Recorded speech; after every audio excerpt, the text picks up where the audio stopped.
Aujourd'hui, il y a de plus en plus de personnes qui font leurs recherches directement sur des IA comme ChatGPT ou Perplexity. Et aujourd'hui, vous avez la possibilité de référencer votre site sur ces différentes IA. En tout cas, faire en sorte que votre site à vous soit mieux référencé que vos concurrents. Dans cette vidéo, on va voir comment optimiser votre site WordPress grâce à une extension qui va ajouter un fichier à la racine de votre site et qui va permettre aux intelligences artificielles de mieux comprendre votre contenu et plus souvent le proposer aux utilisateurs. Alors si vous ne me connaissez pas encore, je suis Kezia et avec mon agence Palm Square, on accompagne les entreprises et les entrepreneurs dans la création et la refonte de leur site web. Si jamais c'est un sujet qui vous intéresse, en description de cette vidéo, je vous ai mis deux éléments. Le premier, c'est une formation 100% gratuite qui vous permet d'apprendre à créer votre premier site WordPress et le second élément, c'est une checklist de tous les éléments que vous devez mettre en place sur votre site WordPress avant sa mise en ligne, pendant la création et une fois qu'il est en ligne. Alors comme je vous disais, de plus en plus de personnes font des recherches directement sur des IA. Preuve à l'appui, ça c'est une capture d'écran qu'on m'a envoyée il y a quelques semaines. Une personne a tapé sur ChatGPT qui est expert en landing page et je suis remonté. D'autres concurrents sont aussi remontés avec leur site web, les ressources, ainsi de suite. Parce qu'aujourd'hui, de plus en plus de personnes vont passer par ChatGPT, Grok, Claude,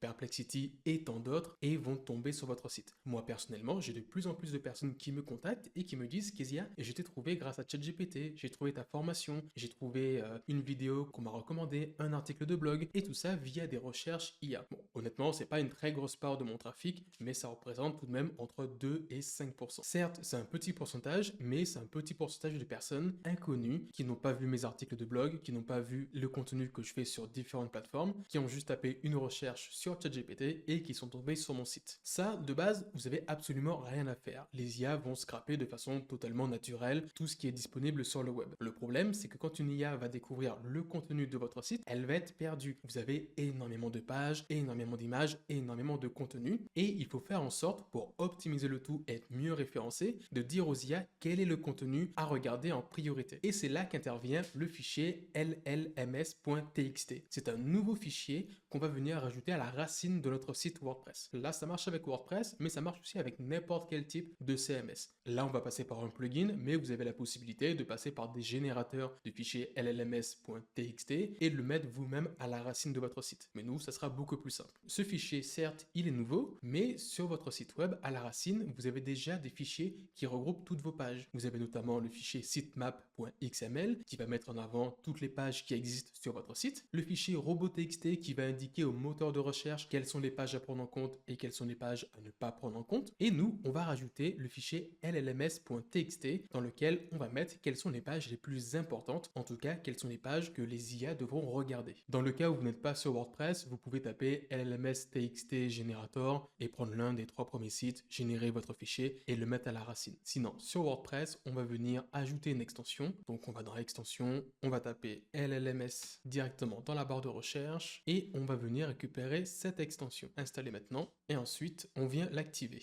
Une fois que l'extension est installée, on va cliquer sur Settings. Ici, on va cliquer sur Générer maintenant. Le fichier va se générer. Bon, là, c'est assez rapide. Le site, c'est un site de test. Ici, on va venir déterminer quels sont les éléments, en tout cas les types de publications qu'on veut retrouver dans notre fichier. Moi, vu que j'ai Elementor, je n'ai pas envie de mettre la partie éléments flottants ni les modèles. Je vais mettre uniquement les articles et les pages. Et je pourrais aussi par la suite dire exactement quelles sont les pages, quels sont les articles que je veux mettre ou non. Je peux aussi indiquer le nombre max d'éléments que je veux dans mon fichier, inclure les dates de publication, ça peut être intéressant pour montrer que le contenu est à jour. On peut aussi intégrer les métadescriptions, ça c'est pas forcément pertinent mais on peut le faire, et aussi on peut rajouter la partie catégorie. On clique sur Save Settings, et maintenant on peut cliquer ici sur le lien qui nous est présenté pour voir que notre fichier est bien présent. Bon, dans mon cas j'ai peu d'éléments dans mon fichier, mais sur mon site web j'ai notamment mis tous mes articles de blog et aussi toutes mes pages principales. Mais là il faudrait que je fasse un petit tri dans tout le contenu pour vraiment mettre le contenu le plus pertinent et pas mettre des articles qui sont un peu dépassés ou pas forcément utiles. Et là sur le papier, c'est terminé. Maintenant, les intelligences artificielles qui vont venir crawl votre site vont se baser sur ce fichier et non plus sur votre sitemap ou sur les pages qu'elles ont à disposition, mais elles vont se consacrer uniquement aux éléments pertinents sur votre site. Alors à savoir que si vous avez déjà installé sur votre site une extension comme RockMath ou comme Yoast SEO, vous pouvez directement passer par eux pour générer votre fichier. Et il me semble que vous avez un peu plus de fonctionnalités. Mais si vous n'avez ni l'une ni l'autre, vous pouvez passer par l'extension que je vous ai montrée. Alors, il faut savoir savoir que le fichier llms.txt n'est pas encore obligatoire, mais c'est fortement recommandé. Vu que les IA, c'est quelque chose qui est assez récent, plus vite on va venir prendre le pas sur nos concurrents et rajouter ce genre de fichier, plus vite on pourra acquérir plus de visiteurs et se démarquer de la concurrence. Parce que les IA vont plutôt recommander notre site car le contenu sera plus pertinent, plus facile à être exploré plutôt que quelqu'un d'autre. Si jamais la vidéo vous a plu, n'hésitez pas à laisser un like. Si vous avez la moindre question, l'espace commentaire est fait pour ça. Sinon, en description, je vais essayer de vous mettre un maximum de ressources. Si jamais des sujets autour de l'IA ou de la création de site web vous intéressent, n'oubliez pas de vous abonner. Sur ce, c'était Kezia de l'agence Palm Square. J'espère vous revoir très rapidement.